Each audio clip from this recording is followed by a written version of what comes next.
Mwili wako si zawadi ya kila anayekutazama kwa tamaa. Heshima yako si bei rahisi. Mapenzi ya kweli huja kwa wakati muafaka, kwa njia halali, kwa neema ya Mola. Kujizuia leo ni kujiheshimu kesho. Mtu wa kweli ni yule anayesimama na anayesema hapana hata moyo wake unapolia kusema ndio. Na ikiwa tayari ulipotea njia, usione haya kurudi, kwani Mwenyezi Mungu hamdharau aliyeanguka kwa uchungu na kuinuka kwa toba.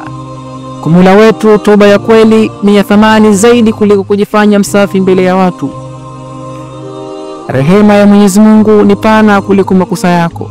Mtu aliyejaa toba huangaza zaidi mbele ya Mola wako mlezi kuliko aliyevaa mavazi meupe bila hofu ya Mola. Leo chukua hatua. Usingoje uone madhara makubwa ndio uanze kuhifadhi thamani yako.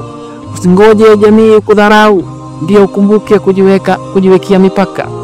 Jiwekee msimamo sasa, na utashangaa jinsi maisha yako yatakavyotulia.